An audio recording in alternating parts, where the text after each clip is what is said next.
ನೋಡಿ ಸರ್, ಈಗ ಒಂದೇ ಫ್ಯಾಮಿಲಿಯಲ್ಲಿ ಒಬ್ಬರು ಮಿನಿಸ್ಟರ್, ಒಬ್ಬರು MP, ಇನ್ನೊಬ್ಬರನ್ನ MLA ಮಾಡುವಂಥದ್ದು ಸೂಕ್ತನ ಅನ್ನೋದು ಮಾಮೂಲಿ ಸಾಧಾರಣವಾಗಿ ಪ್ರತಿಯೊಂದು ಮನೆಯಲ್ಲೂ ಈ ಪ್ರಶ್ನೆ ಬರುತ್ತೆ. ಏನು ಅನ್ಸುತ್ತೆ ಸರ್ ಇದು ನೋಡಿದಾಗ? ಇಲ್ಲ, ಅದನ್ನು ಈಗ ಹೈಕಮಾಂಡ್ನವರು ಅದನ್ನೆಲ್ಲ ಗಮನಿಸ್ತಾರೆ.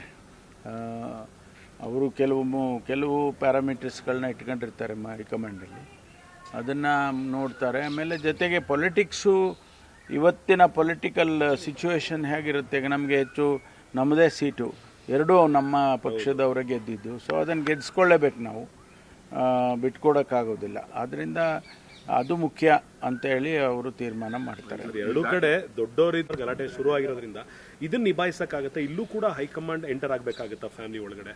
ಅಲ್ಲ, ಅಂತಿಮವಾಗಿ ಇದನ್ನೆಲ್ಲ ಯೋಚನೆ ಮಾಡೇ ತೀರ್ಮಾನ ಮಾಡ್ತಾರೆ ಹೈಕಮಾಂಡ್ನವರು. ಒಂದು ವೇಳೆ ಇಲ್ಲ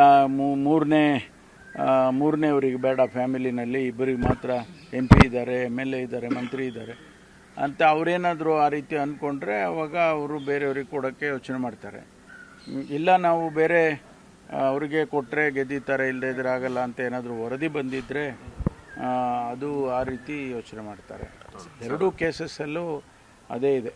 ಅವಘಡದಲ್ಲಿ ಸಮಾಜ ಕಲ್ಯಾಣ ಇಲಾಖೆ ಅಧಿಕಾರಿ ತನ್ನ ಸಾವಿಗೆ ಹಿರಿಯ ಅಧಿಕಾರಿ ಕಾರಣ ಅಂತ ಹೇಳ್ಬಿಟ್ಟು ಸೂಸೈಡ್ ಮಾಡ್ಕೊಂಡಿದ್ದಾರೆ ಸರ್. ಅದನ್ನೆಲ್ಲ ಈಗ ಇಲಾಖೆಯವರು, ಸಮಾಜ ಕಲ್ಯಾಣ ಇಲಾಖೆಯವರು ಅದನ್ನು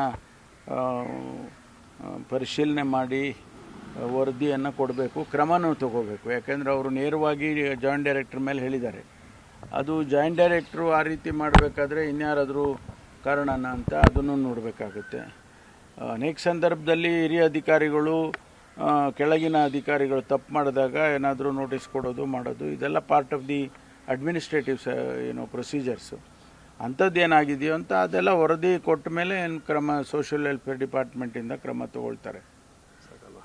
ನೋಡಿ ಸರ್, ಈಗ ಒಂದೇ ಫ್ಯಾಮಿಲಿಯಲ್ಲಿ ಒಬ್ಬರು ಮಿನಿಸ್ಟರ್, ಒಬ್ಬರು MP, ಇನ್ನೊಬ್ಬರನ್ನ MLA ಮಾಡುವಂಥದ್ದು ಸೂಕ್ತನ ಅನ್ನೋದು ಮಾಮೂಲಿ ಸಾಧಾರಣವಾಗಿ ಪ್ರತಿಯೊಂದು ಮನೆಯಲ್ಲೂ ಈ ಪ್ರಶ್ನೆ ಬರುತ್ತೆ. ಏನು ಅನ್ಸುತ್ತೆ ಸರ್ ಇದು ನೋಡಿದಾಗ?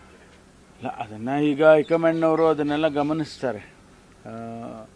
ಅವರು ಕೆಲವು ಪ್ಯಾರಾಮೀಟರ್ಸ್ಗಳನ್ನ ಇಟ್ಕೊಂಡಿರ್ತಾರೆ ಹೈಕಮಾಂಡಲ್ಲಿ, ಅದನ್ನು ನೋಡ್ತಾರೆ. ಆಮೇಲೆ ಜೊತೆಗೆ ಪೊಲಿಟಿಕ್ಸು, ಇವತ್ತಿನ ಪೊಲಿಟಿಕಲ್ ಸಿಚುವೇಶನ್ ಹೇಗಿರುತ್ತೆ, ಈಗ ನಮಗೆ ಹೆಚ್ಚು ನಮ್ಮದೇ ಸೀಟು, ಎರಡೂ ನಮ್ಮ ಪಕ್ಷದವರೇ ಗೆದ್ದಿದ್ದು. ಸೊ ಅದನ್ನು ಗೆದ್ಸ್ಕೊಳ್ಳೇಬೇಕು ನಾವು, ಬಿಟ್ಕೊಡೋಕ್ಕಾಗೋದಿಲ್ಲ. ಆದ್ದರಿಂದ ಅದು ಮುಖ್ಯ ಅಂತೇಳಿ ಅವರು ತೀರ್ಮಾನ ಮಾಡ್ತಾರೆ. ಎರಡೂ ಕಡೆ ದೊಡ್ಡವರಿದ್ದ ಗಲಾಟೆ ಶುರು ಆಗಿರೋದ್ರಿಂದ ಇದನ್ನ ನಿಭಾಯಿಸಕ್ಕಾಗತ್ತೆ. ಇಲ್ಲೂ ಕೂಡ ಹೈಕಮಾಂಡ್ ಎಂಟರ್ ಆಗಬೇಕಾಗುತ್ತಾ ಫ್ಯಾಮಿಲಿ ಒಳಗಡೆ?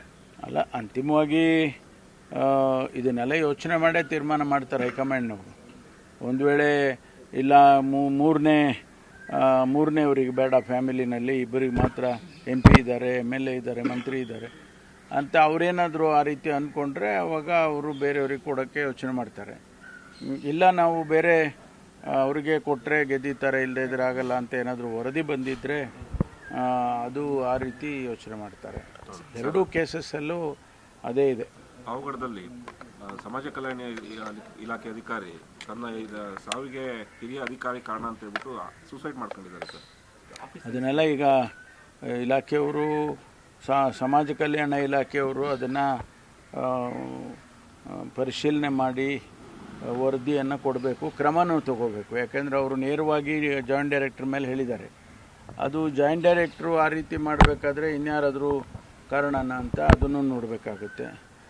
ಅನೇಕ ಸಂದರ್ಭದಲ್ಲಿ ಹಿರಿಯ ಅಧಿಕಾರಿಗಳು ಕೆಳಗಿನ ಅಧಿಕಾರಿಗಳು ತಪ್ಪು ಮಾಡಿದಾಗ ಏನಾದರೂ ನೋಟಿಸ್ ಕೊಡೋದು ಮಾಡೋದು, ಇದೆಲ್ಲ part of the administrative procedures. ಅಂಥದ್ದು ಏನಾಗಿದೆಯೋ ಅಂತ ಅದೆಲ್ಲ ವರದಿ ಕೊಟ್ಟ ಮೇಲೆ ಕ್ರಮ ಸೋಷಿಯಲ್ ವೆಲ್ಫೇರ್ ಡಿಪಾರ್ಟ್ಮೆಂಟಿಂದ ಕ್ರಮ ತಗೊಳ್ತಾರೆ.